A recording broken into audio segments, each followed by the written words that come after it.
A quiet shift is happening across the world, and many people have not even noticed. For over 100 years, life has followed a simple rule.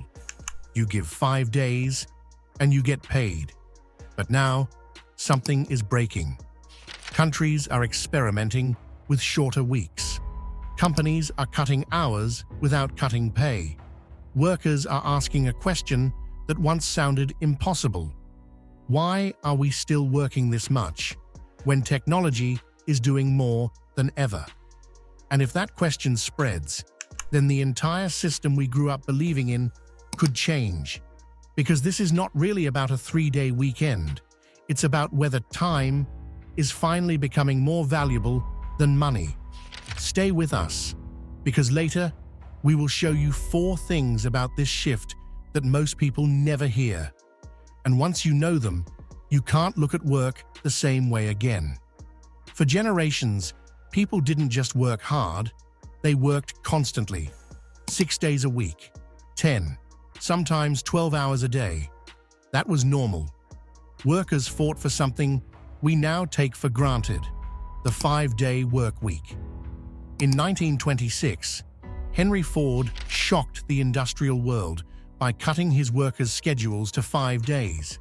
Not out of kindness, but because he understood something powerful. If workers had time, they would spend money. Time created demand. Demand created growth. That became the deal. Work 5 days, rest 2, earn enough to live. That system built modern economies. But today, that deal is under pressure because something doesn't add up anymore. Technology has exploded. Machines are faster. Software is smarter. And now, artificial intelligence is doing work that once took hours in seconds. And yet, people feel more tired than ever, more stressed, more stretched. So where did the time go? That question is now driving one of the most important global experiments of our lifetime. In countries like Iceland, workers moved to shorter weeks without losing pay. And something surprising happened. Productivity didn't fall. In many cases, it improved. Stress dropped, burnout declined. People felt better and still got the work done. In the United Kingdom, companies tested the same idea. Most didn't go back. Not because it felt good, but because it worked. That's the part many people don't expect. This is not a soft idea. It is driven by hard numbers. But not every version works. In Belgium, workers were allowed to squeeze 5 days into 4. Same hours, longer days, and many people rejected it because the extra day off came at a cost: exhaustion. That revealed something important. This is not about working fewer days. It's about working fewer hours and still producing the same value. That is a completely different idea, and it is forcing countries, companies, and workers to rethink. Here is what many people are missing. This movement is not being driven by laziness. It is not driven by social media. And it is not just about lifestyle. In some parts of the world, it is being pushed by something much harder: survival. When energy prices rise, when workers burn out, when talent leaves, the old 5-day system starts to look inefficient. Some governments have even tested shorter weeks simply to cut energy use and reduce pressure on workers during crises. That changes the entire conversation. This is no longer just a workplace perk. It is becoming an economic strategy. And now, the Caribbean is entering that conversation. Not loudly, not fully, but clearly. Because the same pressures are here: rising costs, migration, worker fatigue, and a growing gap between effort and reward. Even within CARICOM, countries like Guyana, one of the fastest growing economies in the region, are now facing a difficult balancing act. Growth is accelerating. Projects are expanding. Demand for workers is rising. But so is pressure on people. And that creates a question the Caribbean cannot ignore. If the world is redefining work, can we afford not to? For decades, the Caribbean has lost some of its best talent to countries like the United States, Canada, and the United Kingdom.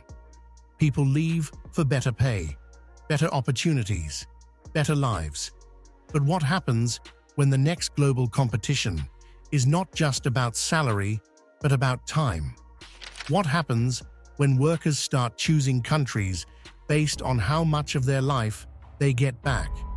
And this is where artificial intelligence enters the story. AI is not just another tool. It is the first technology that can realistically give time back at scale. Think about how much of a normal work week is spent on tasks that feel unnecessary. Emails, scheduling, reports, repetitive admin. Studies suggest that up to a third of modern work falls into that category. AI is already removing pieces of that, which leads to a powerful and uncomfortable point. If machines are doing more, why are humans still working the same hours? This is where the tension grows, because there are two possible futures. In one future, AI makes companies more productive and workers get more time. In the other, AI makes companies more productive and workers are expected to do even more. Same hours, higher pressure. That choice has not been decided yet, and that is why this moment matters. The 4-day work week is not guaranteed. It is being tested, challenged, debated. Some industries can adopt it easily. Others, like healthcare, transportation, and essential services, face real challenges. But the direction of the conversation is clear. Work is no longer being measured only by time spent. It is being measured by value created. And once that shift takes hold, the old system becomes harder to defend. Because deep down, people are asking something simple. If life is getting more advanced, why does it still feel so rushed? Why do families still struggle for time? Why does progress not feel like relief? The 4-day work week is not just about Friday. It is about control. Control over time. Control over energy. Control over life itself. And if even one Caribbean country begins to move in that direction, others will be forced to ask the same question. Not because it sounds good, but because the world is changing, and no region can afford to be left behind. Bonus facts. Here are 4 things you should know. First, one of the earliest modern 4-day workweek policies was introduced in the Gambia in 2013, partly to support agriculture and religious life. Second, some companies that tested shorter weeks saw revenue actually increase, not decrease, because workers were more focused. Third, cutting 1 day of commuting per week can significantly reduce fuel use and traffic congestion, especially in urban areas. And fourth, some economists now believe that by 2030, shorter work weeks could become standard in knowledge-based industries, especially as AI continues to expand. If you want more powerful, thought-provoking stories that connect Jamaica, the Caribbean, and the world, please subscribe to this channel, Impacting Jamaica, because the future is changing fast, and the smartest move is to understand it before it arrives.